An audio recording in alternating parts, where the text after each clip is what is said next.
My greetings to the viewers of UATV English with a Happy New Year and Christmas. My name is Pavlo Shtermach, and on the first day of the new year I want to tell you about the expectations from this year. And let's start, of course, with the issue of the Russian-Ukrainian war, and of course a question that worries everyone. When will it end? And of course no one knows the answer to this question. This is what experts are saying. Zelensky said it during the final press conference. On the war ending in 2024, I think no one has the answer to it. Even those reputable army commanders here in the West, those who say that this is a multi-annual exercise, they don't know yet if it will be. Yeah, we have dialogue, we have thoughts and ideas can be far from realities. However, in order for the war to proceed according to the Ukrainian scenario, air superiority is necessary. F-16 supplies are required. After all, the lack of planes was one of the reasons why the counteroffensive turned out not to be as successful as expected. And what we really need for victory, wrote our commander-in-chief Vasyl Malyuk in an article for The Economist. A positional war is a prolonged one that carries enormous risks to Ukraine's armed forces and to its state. If Ukraine is to escape from that trap, we need all these things: air superiority, much improved electronic warfare and counter-battery capacities, new mine-breaching technology and the ability to mobilize and train more reserves. We also need to focus on modern command and control, so we can visualize the battlefield more effectively than Russia and make decisions more quickly. On rationalizing our logistics while disrupting Russia's with longer-range missiles. New innovative approaches can turn this war of position back into one of maneuver.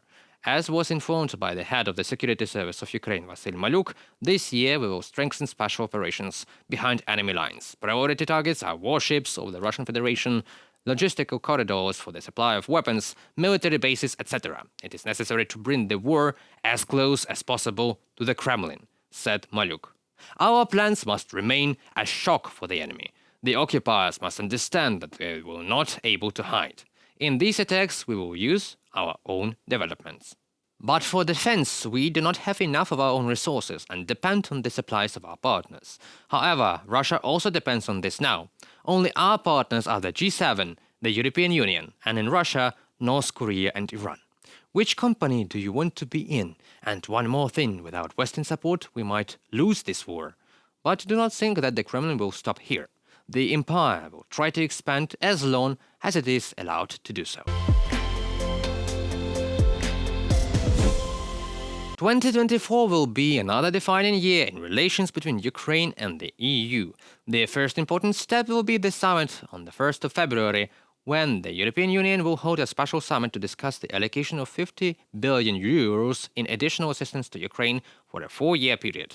Earlier, Charles Michel said that Hungarian Prime Minister Viktor Orban blocked the adoption of the EU budget decision, including a medium-term aid program for Ukraine. In this regard, the leaders agreed to hold an extraordinary summit dedicated to this issue. Earlier leaders of the several EU countries assured reporters they would be able to reach an agreement on a 50 billion euros financial support program for Ukraine, with Hungary's vote included.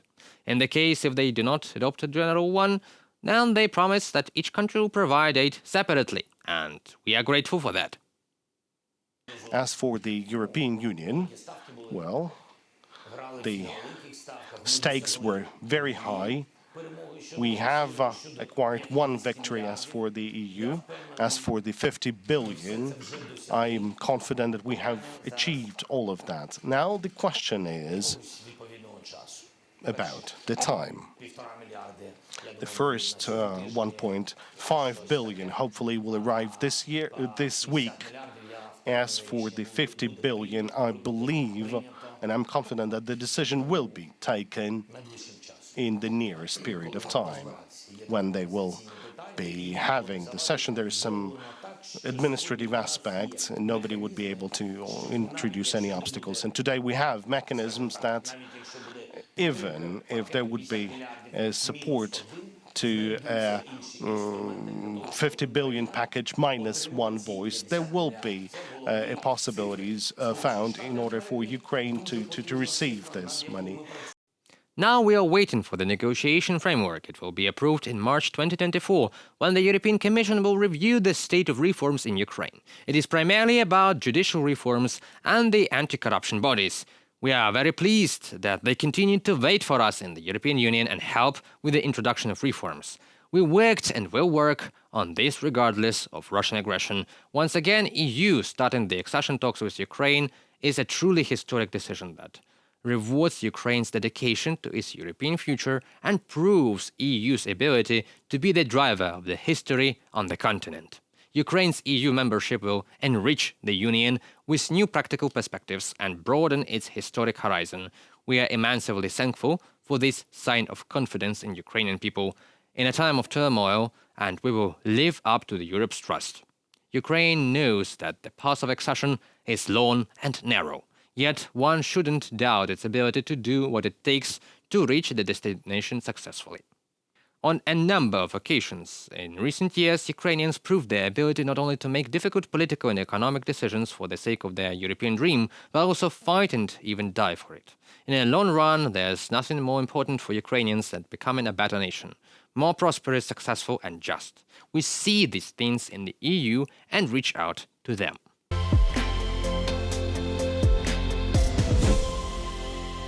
NATO's highest military authority, the Military Committee, will meet in person on 17th and 18th January 2024 in Brussels. Chiefs will meet for the first time in a NATO-Ukraine Council format. They will discuss Russia's war of aggression, the situation on the ground, and NATO allied continued support to Ukraine. The NATO Secretary-General Jens Stoltenberg will meet with the allied and invite chefs of defense. Discussions will focus on current political objectives and guidance ahead of the Defense Ministerial in February 2024 and the Washington, D.C. summit in July 2024. Generals will discuss the progress made towards the implementation and executability of the plans that were adopted at the Vilnius summit in July 2023. Broader discussions will also be held on defense industrial capacity, operational planning and enablement. There also will be updates on the war-fighting and transformation of NATO, especially the need for overall coherence in achieving collective defense and consolidated deterrence, focusing on key enablers like multi-domain operations, streamlined command and control, seamless interoperability, and continuous improvement of quality and quantity capabilities. The chiefs of defense will also discuss the roadmap for adapting to current and future threats. The chiefs of defense will discuss integrated air and missile defense in order to improve readiness, preparedness, and interoperability in peacetime, crisis, and times of military conflict. They will also provide guidance regarding NATO's military deterrence and defense priorities, with a focus on key capability requirements ahead of the Washington, D.C. summit decisions and beyond. Of course, we expect and would like Ukraine to join NATO. However, as Volodymyr Zelensky noted, no one offered us this. And if we are offered to become a part of it without liberation of our territories, we will not agree. That concludes our today's video. Thank you for watching. Stay updated. Comment, like, and subscribe to our UATV channel for more news from Ukraine. Your support really matters in the next year too. Goodbye.